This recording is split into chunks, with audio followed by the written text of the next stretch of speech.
Offers, buyback schemes, MLM, heavy returns investments plans ఇలాంటి వాటి వైపు అస్సలు చూడొద్దు. పొరపాటున వాటిలో ఇన్వెస్ట్ చేశారో మీ డబ్బు ఖచ్చితంగా పోయినట్టే. ఎందుకంటే ప్రీ ప్లాన్ గా మోసం చేయడానికి ఎంచుకున్న కాన్సెప్ట్ అది. ఇలాంటి వాటిల్లో డబ్బు పెట్టారో తిరిగి రావడం చాలా కష్టం. ఇది మెయిన్ చెప్తున్న మాట కాదు, స్వయంగా పోలీసులే చెప్తున్న నిజాలు ఇవి. ఎలాంటి వెరిఫికేషన్ లేకుండా, ప్రభుత్వ అనుమతులు ఉన్నాయో లేదో చెక్ చేసుకోకుండా అధిక లాభాల కోసం ఇన్వెస్ట్ చేస్తే మోసపోవడం ఖాయమంటున్నారు పోలీసులు. ప్రజల అత్యాశే వైట్ కాలర్ నేరస్తులకు పెట్టుబడి అని, అందుకే ఇలాంటి మోసాలపై ప్రజలు అప్రమత్తంగా ఉండాలని సూచిస్తూ ఉన్నారు. ముఖ్యంగా ప్రీ లాంచ్ మోసాలపై జాగ్రత్తగా ఉండాలంటున్నారు అడిషనల్ సిపి శ్రీనివాస్. అండ్ ఇంకా ఏమన్నారో మా సీనియర్ కరెస్పాండెంట్ రంజిత్ రిపోర్ట్ చేస్తారు.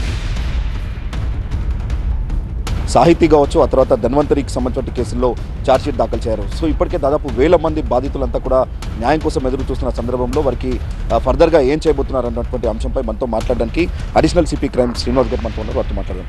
సార్, మీరు ఈ 2 సంచలనం సృష్టించిన కేసులో ఛార్జ్షీట్ దాఖలు చేశారు.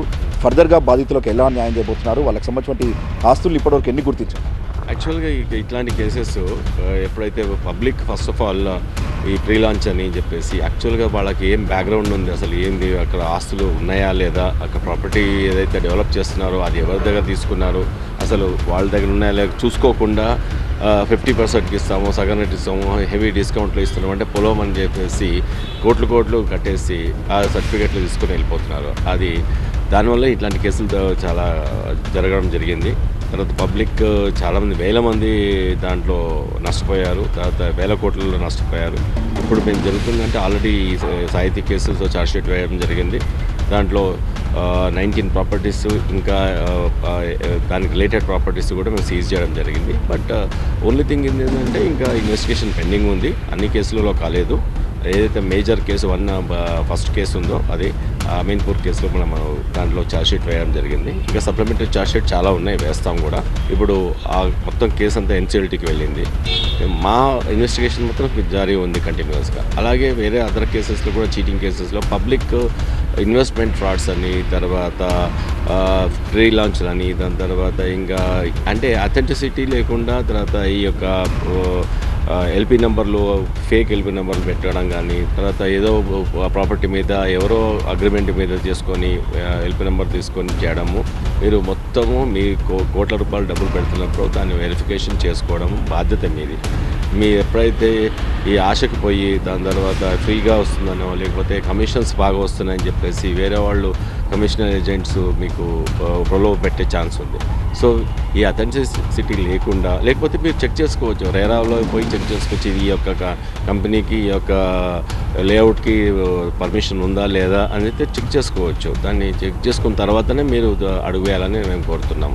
ఇంకా ఇట్లాంటి ఇన్వెస్ట్మెంట్ ఫ్రాడ్స్ ఒకటి, తర్వాత ఇప్పుడు క్రిప్టో కరెన్సీ అని ఒకటి వచ్చింది. అంటే సార్, వాళ్ళ ఆస్తుల రూపంలో ఎన్ని గుర్తించారు? ఇప్పుడు 1000 మంది బాధితులు ఉన్నారు. మీరు సాహితీ కేసులో దాదాపు 3000 కోట్ల మోసం జరిగినట్టు గుర్తించారు. సో వీళ్ళందరికీ కూడా బాధితులకు ఎప్పటివరకు వారికి డబ్బు చేరే అవకాశం ఉంది? ఫర్దర్ మీరు ఇట్ టేక్స్ టైం అండి. యాక్చువల్గా ప్రాపర్టీస్ ఎన్లిస్ట్ అని ఇప్పుడు టోటల్గా మనము చేసామో ఆల్రెడీ. ఇట్ ఇస్ సబ్ డివిజిస్ కాబట్టి మనం చెప్పలేము. ఏదైతే ప్రాపర్టీస్ సీజ్ చేసామో అవన్నీ కోర్టుకున్నాయి. తర్వాత ఈ యొక్క నెగోషియేషన్స్ కానీ, తర్వాత ఈ యొక్క కోర్టు వచ్చే ఆర్డర్స్ బట్టి మనం దానికి ఆప్షన్కి వెళ్ళడం కానీ అలా జరుగుతుందా. It takes time. Pre launch అనేది దానికి లీగల్ శాంక్టిటీ లేదు. దాని తర్వాత మీరు ఎప్పుడైనా సరే ఈ ప్రీ లాంచ్ అనే కాన్సెప్టే అది కొత్తగా వాళ్ళు డెవలప్ చేసుకున్న కాన్సెప్ట్, పబ్లిక్ని డూప్ చేయడానికి డెవలప్ చేసుకున్న కాన్సెప్ట్ అంతే. It is totally unofficial.